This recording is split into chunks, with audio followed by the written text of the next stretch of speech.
So, thanks for the invitation to come here today. And I will talk about about the radiological findings of the treatment of brain tumors, not only white matter and measurements of that, but other things also. I will start with one slide about MRI in general, because I will talk mostly about MRI. And MRI is something very different from CT, as you know. We measure the signal from hydrogen, and not which hydrogen, not all hydrogen, but in principle we measure hydrogen from free water and fat. So we get a fat and water map of the body, which is quite good because we are composed of water and fat to a large extent. And using this technique we can acquire a large number of different images with different contrasts, which can complement each other. We get these routine images. You have heard about T2, T1, flare images, I think. These reflect water content. These are good anatomical images, and we can measure volumes and subvolumes from that. With contrast agents, we can assess if there is, for instance, radiation necrosis.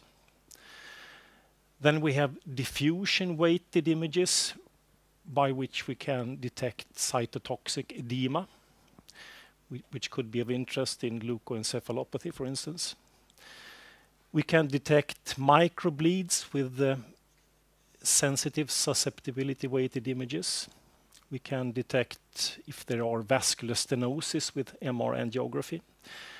And then there are more advanced functional techniques, perfusion, diffusion tensor imaging for white matter assessment, functional MRI for cortical network assessments, and MR spectroscopy.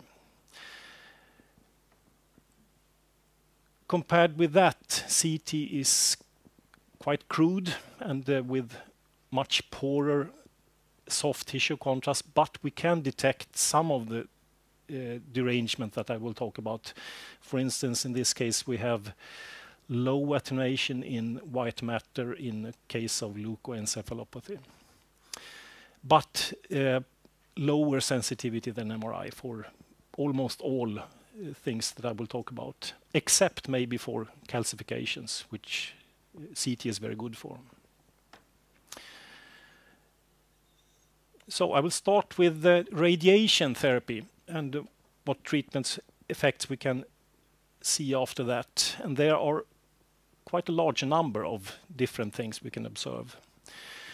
We can see white matter changes, leukoencephalopathy. We can sometimes see radiation necrosis, volume loss, and then different types of vascular affections, bleeds, cavernomas, stenosis, mineralizing angiopathy, and lastly, secondary tumors. So starting with leukoencephalopathy, that is a very, very unspecific term. It means really just there is something going on in the white matter. So it's non-specific, and we don't really know what we mean when we talk about it. At least as radiologists, we don't know. We can only see that there are signal intensity changes in the white matter. And after whole brain radiation therapy, the pattern is often like this, very symmetrical in the deep and periventricular white matter. And these changes are very common, and we see them at months to years after radiation treatment. What do they mean? They could mean some degree of edema, perhaps, gliosis, demyelination. Difficult to say because MR looks the same in these different settings. There may be some associated symptoms, but not always.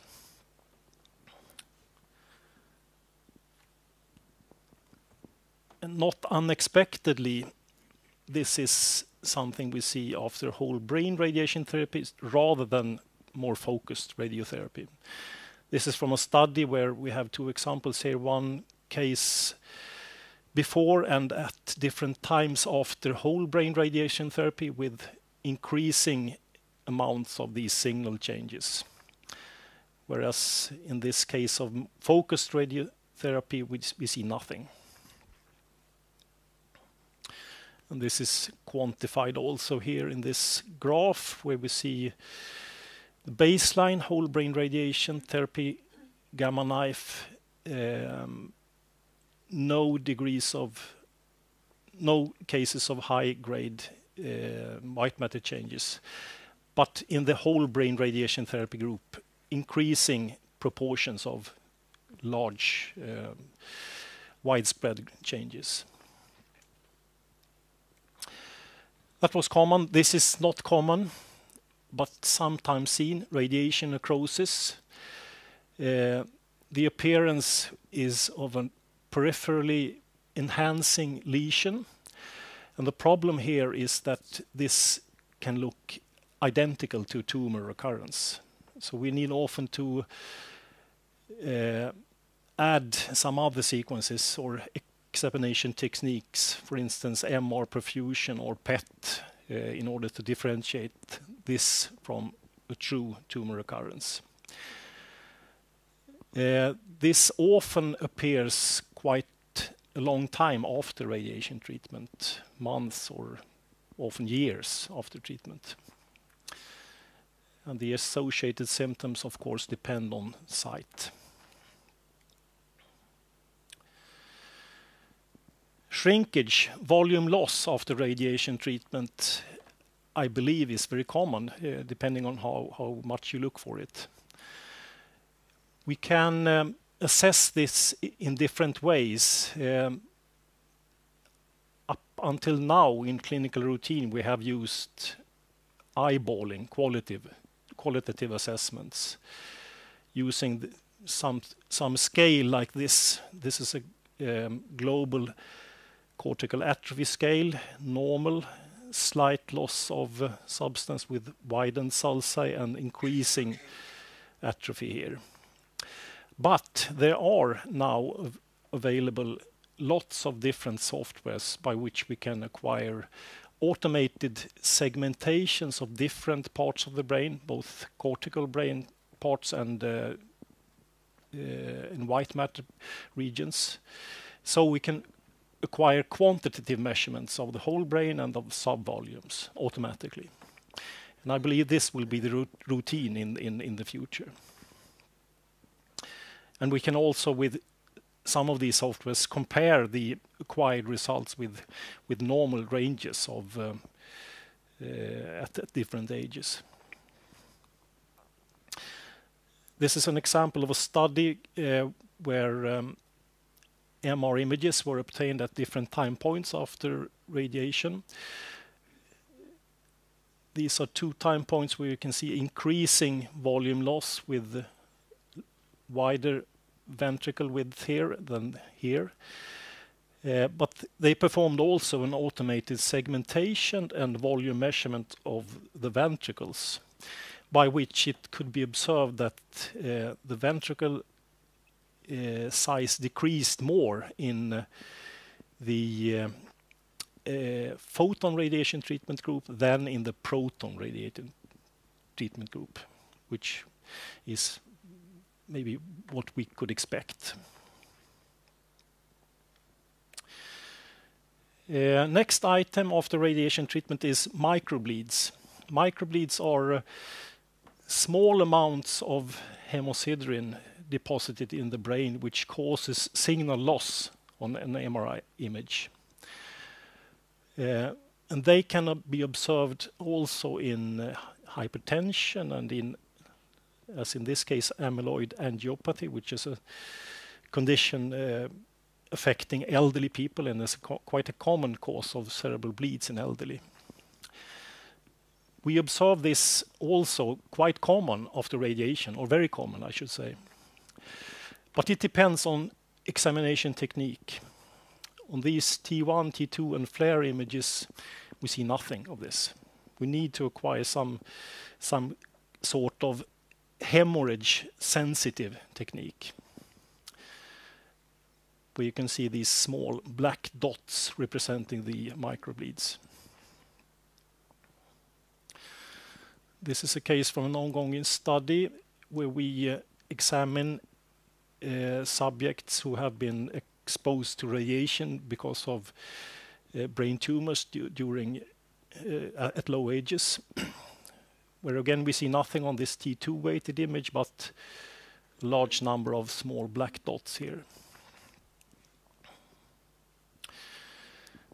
These progress over time. This is from a study on previously treated medulloblastoma cases with cranial irradiation.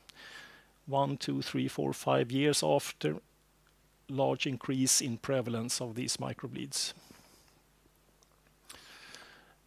And a large proportion had these microbleeds, and that is our experience also in this ongoing study.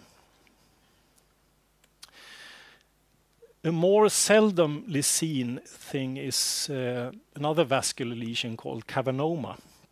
A cavernoma is a thin-walled vascular lesion which has this multilobular appearance. And it has some bleeding potential, around 1% annually. This can also be observed after irradiation. Again, we see them easier on this hemorrhage-sensitive sequence, but they can also be detected here on this T2 weighted image.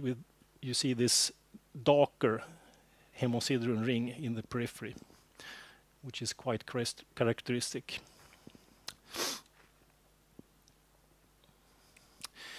Even more seldom we see vascular stenosis. It has been described that they often appear in the form of moya-like changes, and moya-moya is a disease which can also be idiopathic without known cause, and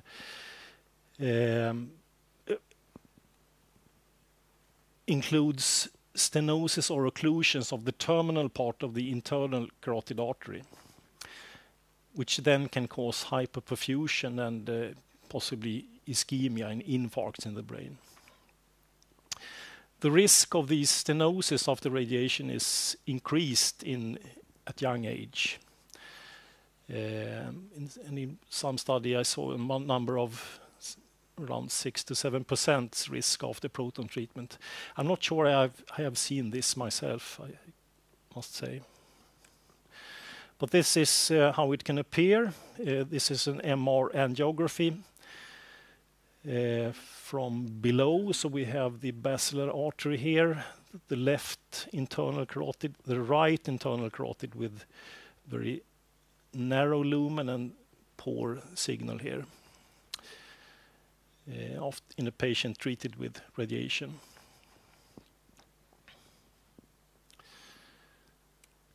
Yet another vascular phenomenon is mineralizing angiopathy. And this is an exception to the rule that MR is more sensitive, because here we can see changes more easily with CT.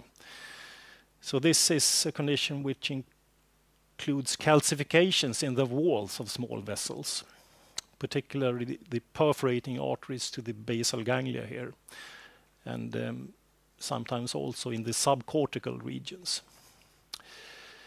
More combined after combined chemo and radiotherapy, and especially when intrathecal methotrexate is used.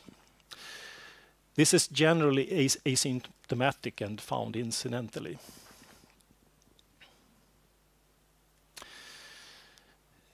Then we can also see some secondary tumors, and mainly meningiomas.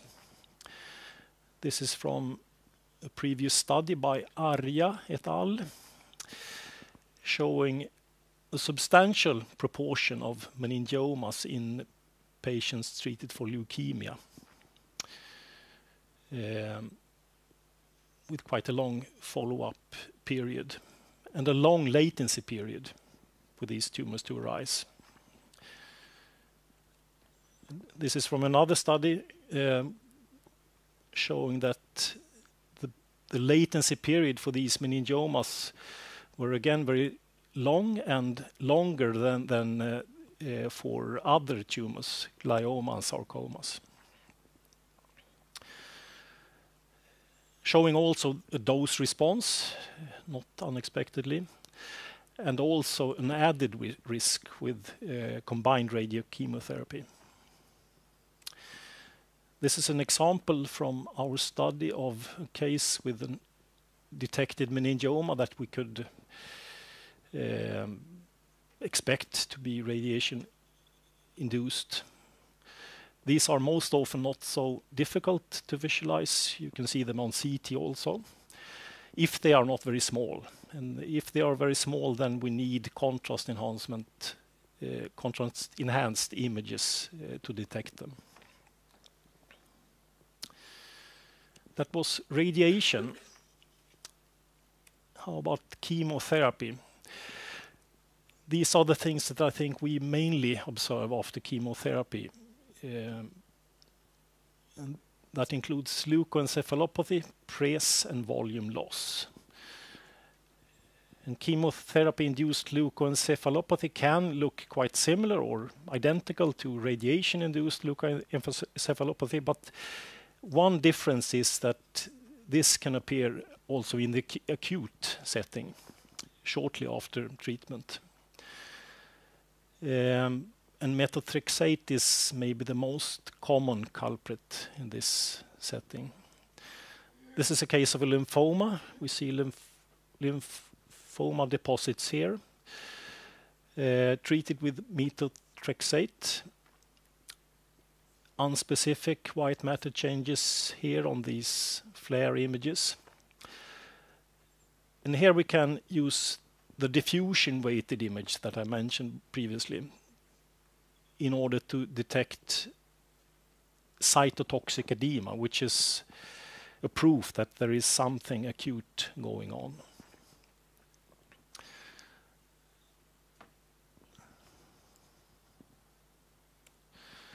Posterior reversible encephalopathy, PRES, is a condition which not only affects patients with tumors, but maybe more often there's an underlying hypertension or preeclampsia.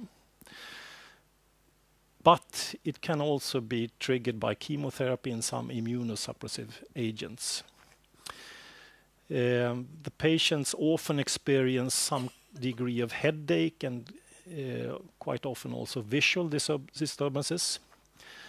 And the findings at MRI are usually quite symmetrical subcortical edema, mostly in these posterior parieto-occipital regions, most often reversible.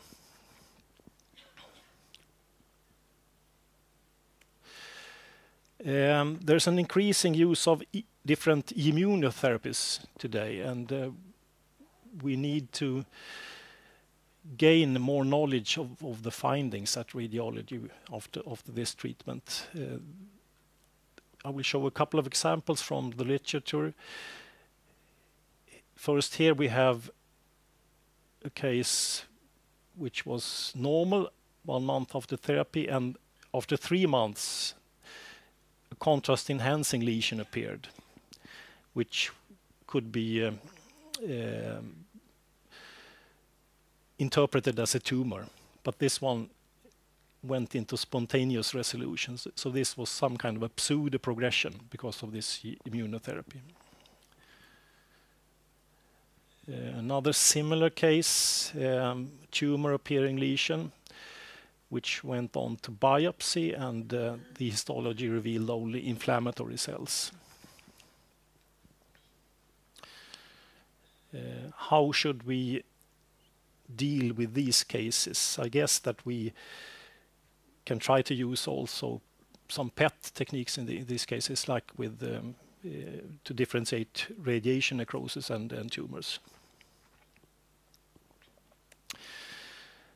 Now, the functional techniques. We have some different techniques to assess physiology and microstructure. We can assess the tissue perfusion. We can look at white matter microstructure and integrity. We can look at the cortical networks, and we can measure metabolites. MR perfusion is based on the acquisition of a large number of images after we inject the contrast medium agent bolus. The contrast agent will induce a signal drop in the tissue in correlation to the perfusion amount. So from this acquired signal intensity curve, we can calculate different perfusion properties: cerebral blood volume, blood flow, and mean transit time. And this is used to some extent clinically, as I mentioned, to differentiate tumor recurrence from treatment effects. But it is also quite often used in research. And in this study, they compared the perfusion. We have cerebral blood flow here on the y-axis. We have different groups. We have,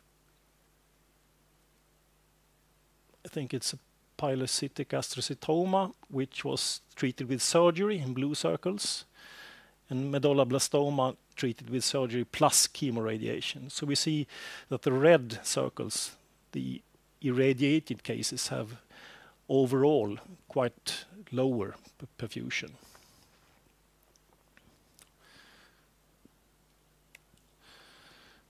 Then we come to the white matter investigations. Diffusion tensor imaging. What is that? That is relative to the diffusion weighted sequence, but in this technique we acquire the diffusion measurements in very many directions. By doing that, we can compare the diffusion in the many directions and see if it is isotropic, like in free water, or anisotropic, like in healthy white matter, where water flows more easy along the axons than perpendicularly. We can measure these three diffusion measures, lambda 1, 2, 3, and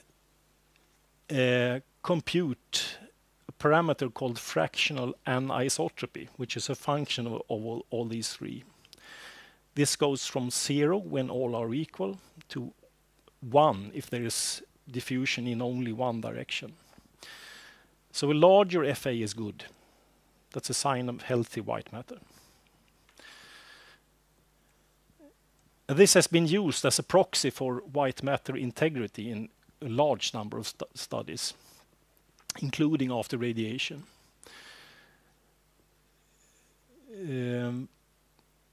So in this table we can see FA measures in different regions in a control or in controls compared with irradiated cases.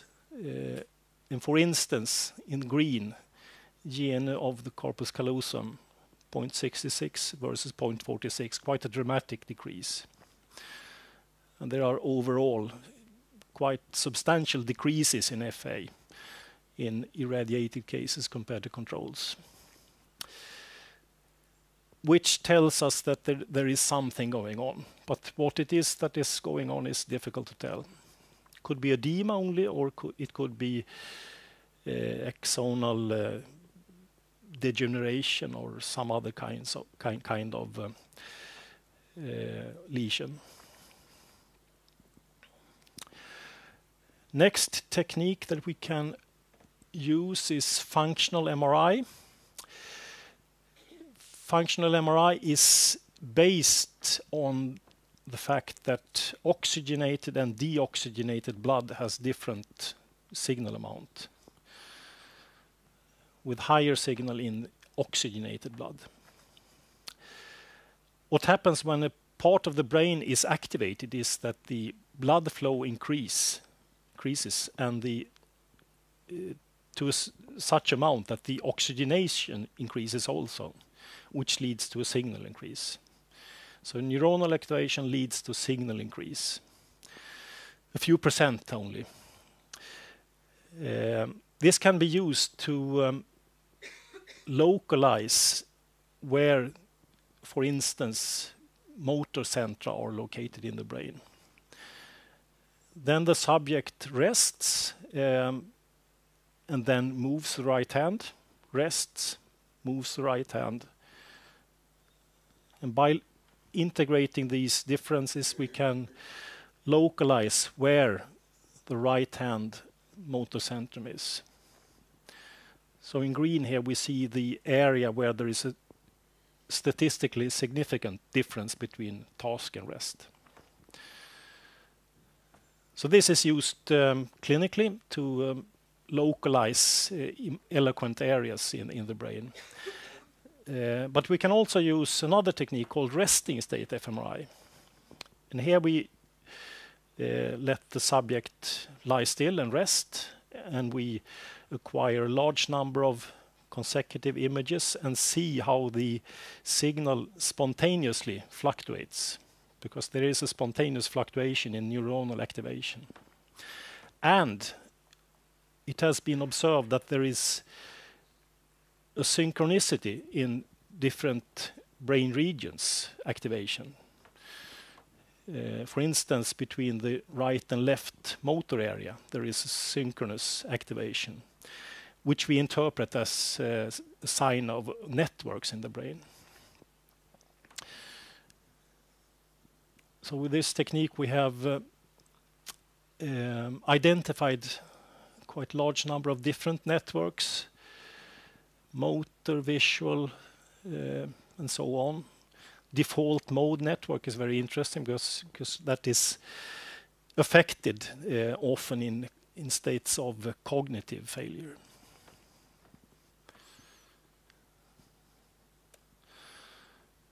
This is just a case study that I found where resting state fMRI was performed before and after radiation treatment, with nothing else going on except local laser ablation of this tumor.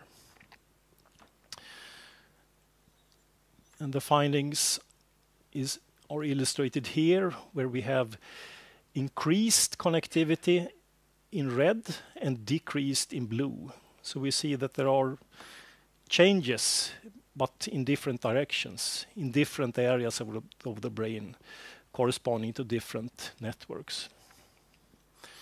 Interesting, but a bit hard to disentangle and understand. Lastly, we can also look at chemistry, metabolites, MR spectroscopy. We can look at different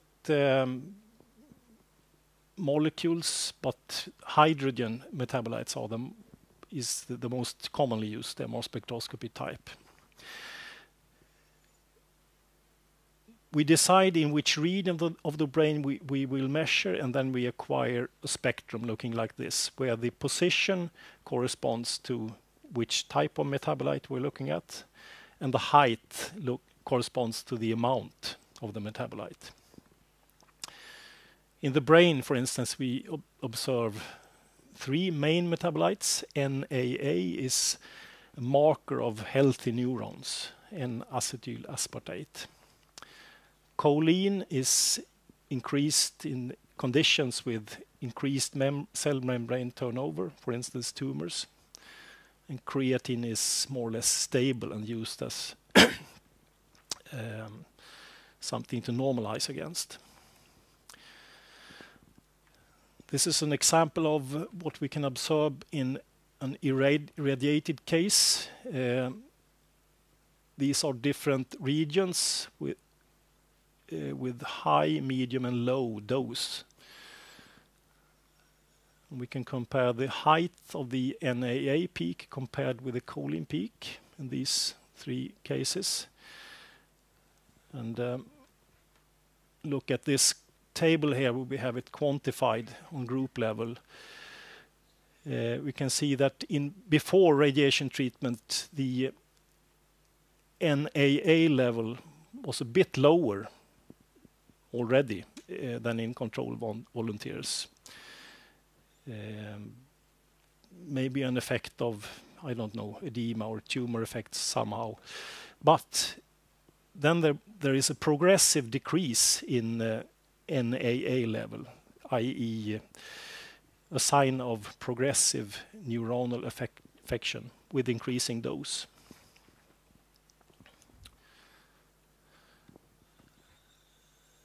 And looking at lactate, which we can also look at, we see that there is an increasing level of lactate with increasing dose, which might be interpreted as a sign of poorer oxygenation to these regions with increasing dose. So, to conclude, there are a number of common findings after cranial radiotherapy: white matter changes, microbleeds, cavernomas, volume loss, and quite often also secondary tumors, above all meningiomas. More seldom we see vascular stenosis and radiation necrosis. After chemotherapy, we can also see white matter changes. We can also see PRES, volume loss. PML, I might have added also, progressive multifocal leukoencephalopathy. After immunotherapy, we can observe some different types of pseudoprogression, that is tumor-like lesions. Then we have a number of different research methods by which we can look at microstructure in tissue and function in different ways. With that, I thank you for your attention.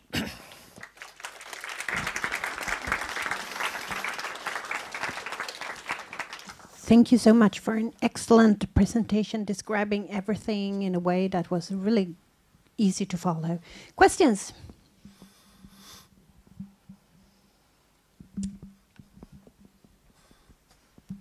Thank you, Johan. That was really a comprehensive overview. I was thinking, can you, now when you have looked at the literature and everything that has been published about the consequences of radiation in brain tumor survivors, can we already say that there is a difference between proton and photon treated?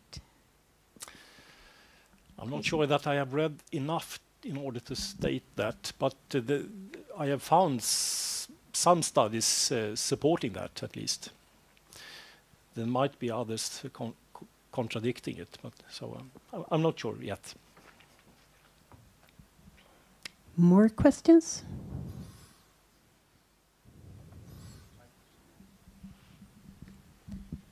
Thank you for an interesting presentation. So maybe this is a question for the both of you.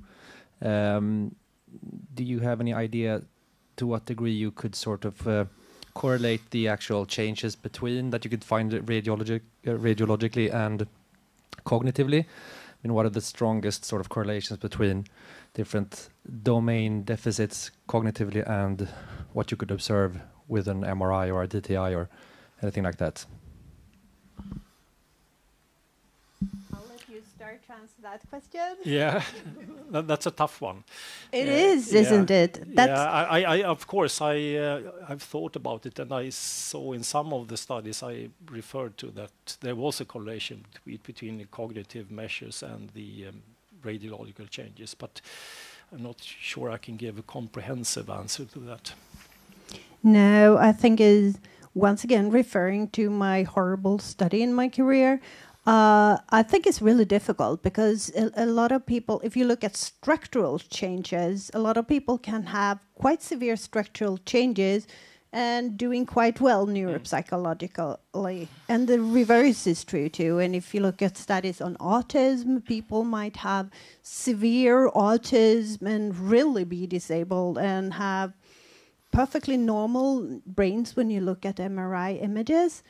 I think, though, and that is actually a question for you too, I think if you look at method. We do have correlations. We do have correlations with volumetric and neurocognition in childhood cancer survivors and DTI measures, FA.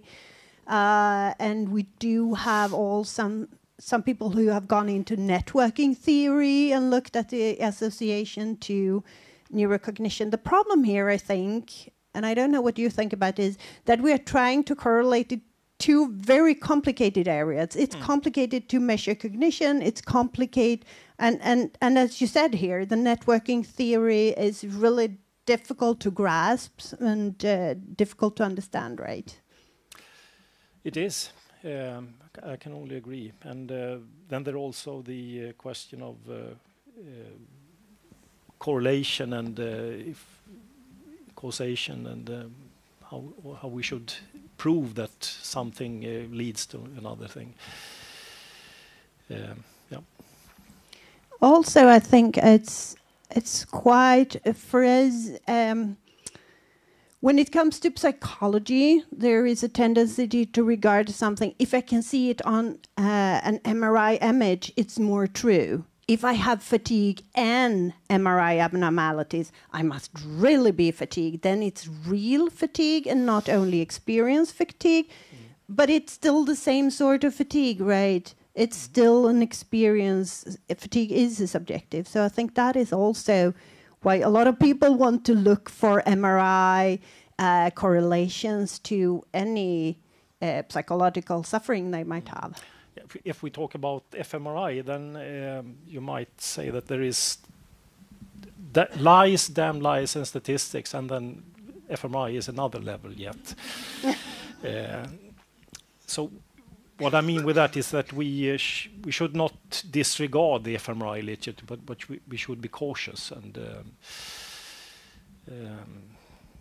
make sure that things are interpreted in the correct way. Yes, we have the wonderful Ig Nobel rewarded dead salmon study, right? Which is a neuroimaging study. Do you think there is hope?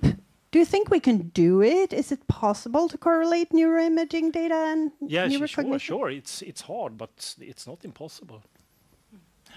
So we should try. So one more question. I have a question here. I'm not really sure. Good. I'm a psychologist, so I'm not really sure if I interpreted correctly. But you were talking about the networks and just rushly briefed through the default mode network. And if I understand correctly, you said that you could see an enhanced connectivity in some networks and lesser connectivity in other networks. In that particular study, yes. Okay. Yep. I was a bit interested in which ones did you see enhanced connectivity? I was just thinking in my head, could it be sensory perception, given that some feel that they are more sensitive to sensory perceptions, such as sounds and lights, for instance? Yeah, it's a good question. So, is it okay if I answer it while you are looking for the answer there? Yeah, sure. Yeah, please go ahead. So there is a study by where they look at connectivity theory, and there is a study where they actually have found enhanced connectivity frontally, and this has also been confirmed in MRI volumetric studies in childhood cancer survivors as compared to non-childhood cancer survivors. And this has been explained that what is the automatization is not working as well as it should in childhood cancer survivors. That's why they need to think more. So smarter brains think less and smarter, while brains that do not have that accessible had to think more frontal, more executive function to compensate what you lack in automatization. And that is Shelley Kessler, I think. So if you look for Shelley Kessler, who has done some connectivity studies. Yeah, great. So, sorry. Yeah, not a problem. So this somatomotor area, this is a medial projection, seems to have increased connectivity. Then there's also this lateral temporal, which I'm not quite sure what it corresponds to. Yes, anatomically, I would say so. Yeah.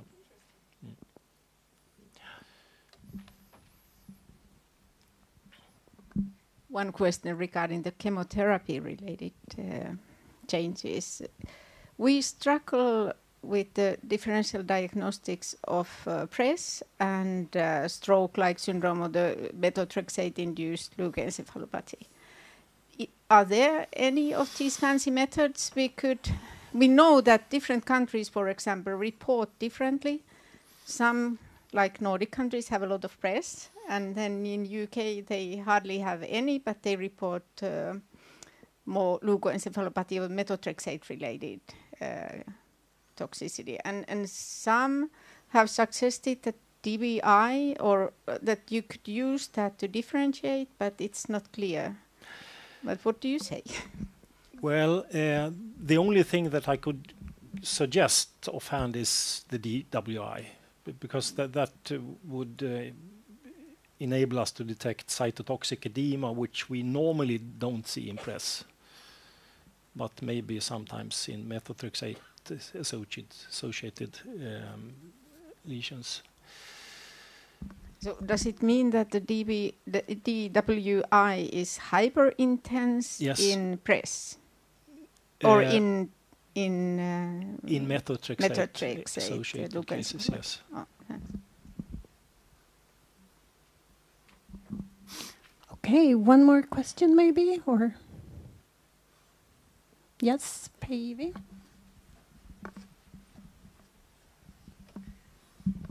Thank you. Just for curiosity, mainly, the functional MRI, how well is it available if somebody wants to really use it in combination with testing, or is it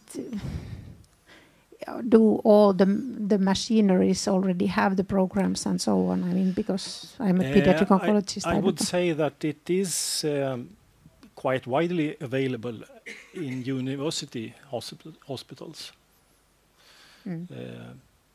but otherwise not. And is it very, how would I say, is it very time consuming to analyze the images, for example, and to make the setup where you test patient for something? It takes quite a lot of resources, including time from both physicists and radiologists, yes. So expensive research. Okay. Maybe it's time to move on. So we say thanks a lot to you.